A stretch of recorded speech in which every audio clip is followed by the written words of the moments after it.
Hey everyone, I hope you're having a good day. So I actually ended up enjoying this chapter a lot more than last week's just because I actually felt that something substantial happened in this chapter. Something actually happened in this chapter that moves the plot along. It was good to see NL on the front page, especially because of the Fujin and Raijin references that we get in this chapter. God of Wind and God of Thunder. I technically think that NL should count as a reference to Raijin as well, which is maybe why Oda decided not to go over the top with both of these characters' designs that we see from the Oniwa Banshu. Regardless, it's been a while since we've seen NL, and so I'm actually curious, do you think that Oda is saving him up for the final battle, for the final fight, or do you think he's going to reintroduce the character before that? I was also trying to figure out what island it was that he was floating above, and then I realized that it didn't really matter because this was a fan request. So we start off the chapter with something that I think we should have gotten last week, which is the name for Orochi's Devil Fruit Power. That little box that tells us what the name is and what type of model it is. In this case, he has the Heavy no Mi Snake Fruit model Yamata no Orochi, which was, the obvious prediction, right? It was obvious that that was what it was. Orochi would be the third character in the series to have the Snake Fruit. We'll have a model of the Snake Fruit, the first two being Sandersonia and Marigold. Sandersonia had the Anaconda model, and Marigold had the King Cobra model. Of course, Orochi's Devil Fruit, his is a mythical type Zoan, because his animal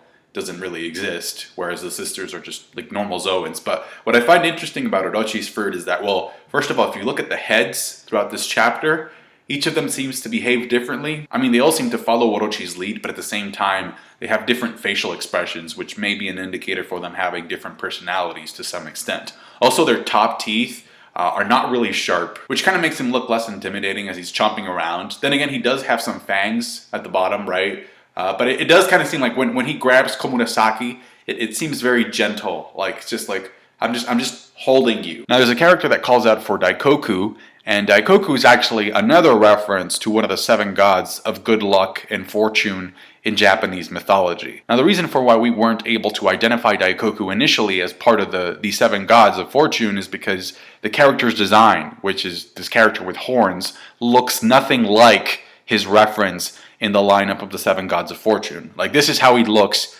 in the mythology, and if you look at the chapter, he looks nothing like this. So this is the fourth reference that Oda has decided to include. The first one being Ibizu, which is the name of the town where Zoro is in right now. The second one was Fukurokuju, which is the old man, the bald-headed man who is the leader of the Oniwa Banshu. And the third one has been Saitien, which is the girl with the musical instrument, who we also know is part of the Oniwa Banshu. So those are four references in total. We're just missing three more references to complete the lineup of the seven gods of fortune. Now, Raijin and Fujin are running away from Soul King Brook, and again, these characters, their names at least and their designs are references to Japanese God of Wind and Japanese God of Thunder, and they're riding these catfish that, again, according to Japanese mythology, are capable of creating earthquakes. I believe it's page 8 where you can see a small little panel of the fact that even though Otoko has passed out after seeing Brook, she passed out with a smile. She's still smiling. She's unconscious, but she has a massive grin on her face.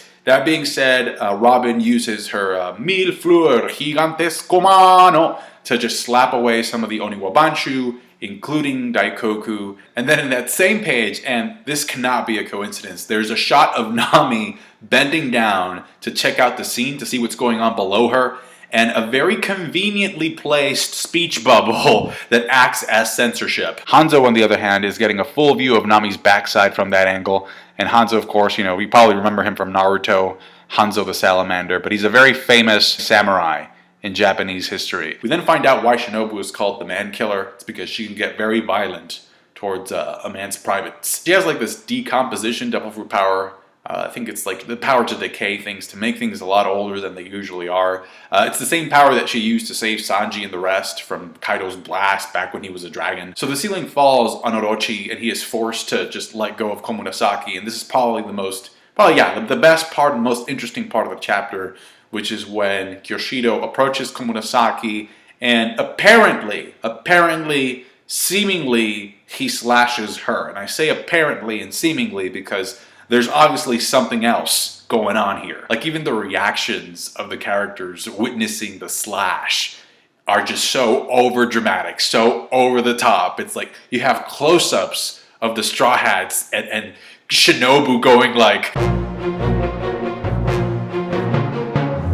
just seemed really, really forced. It almost felt like one of those moments where the author is telling the audience how to feel. Like, this is how you should feel, and I'm going to tell you how you should feel by giving you these reactions.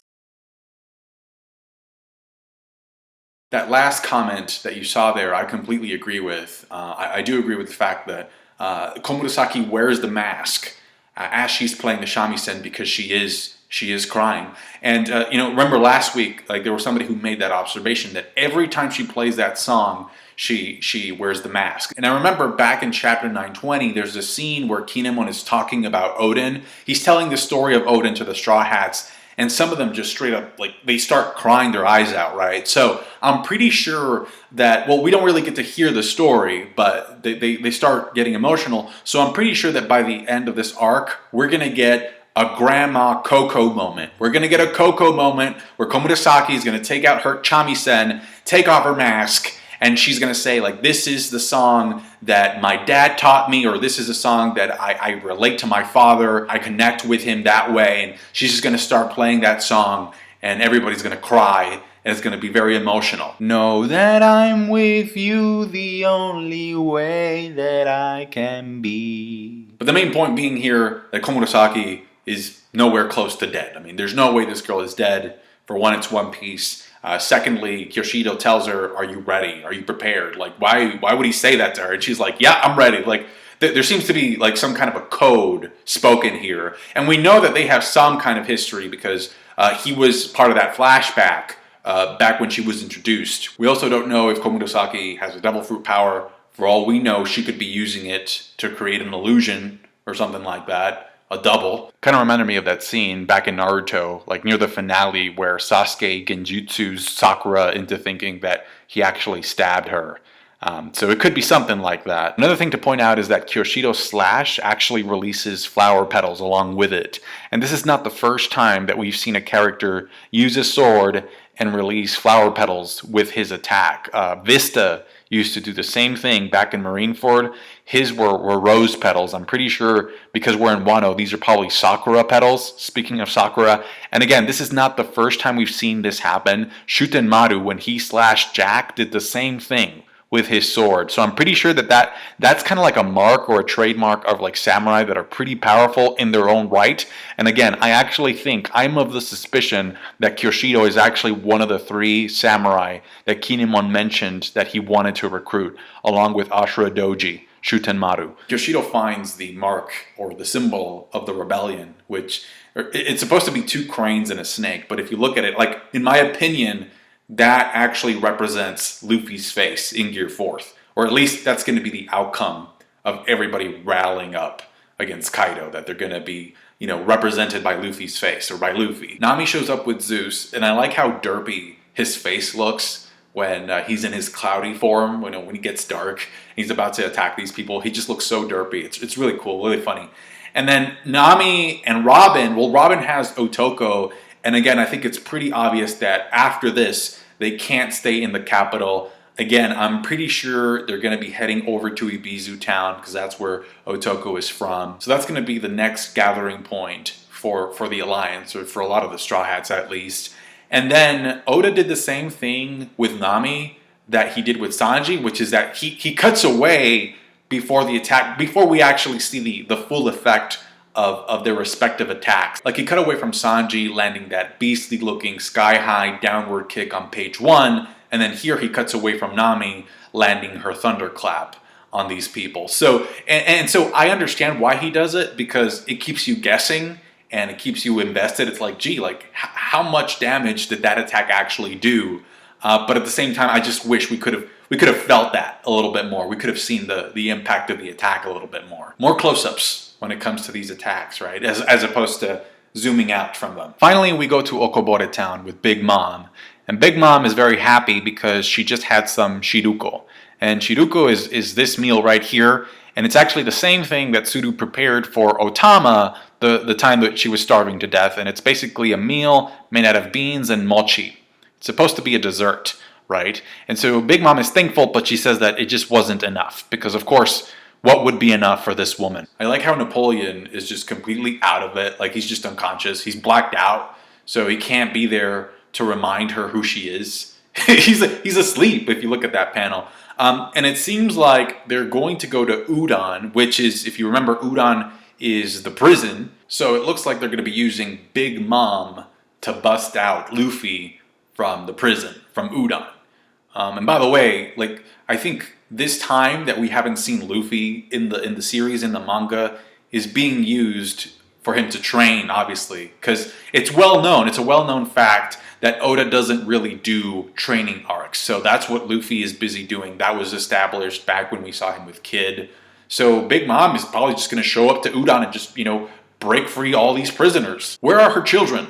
It's just so convenient that there's nobody there that could just sort of trigger back her memories, or that could remind her that she's actually a Yonko. This is actually the same issue that me and a bunch of other people had with Whole Cake Island, and it's one of the rules, or one of these tips, writing tips. I made a video about this a long time ago, but it's from Pixar, and Pixar released this list of 20 writing tips, and this is one of their tips, and I think this is the problem with Whole Cake Island, with Big Mom, and it's the problem with Big Mom and Wano as well, which is this. Coincidences to get characters into trouble are great. However, coincidences to get them out of trouble is cheating. The whole thing with Big Mom falling into the water and losing her memories really just felt like she just stepped on a banana peel all of a sudden. It felt like those comic strips that you read where a character's just like casually walking down the street, and all of a sudden, boop, out of nowhere there's the banana peel and they slip, and it's like, well, that just happened and it came out of nowhere. It felt like an episode of Looney Tunes. That's what it felt like.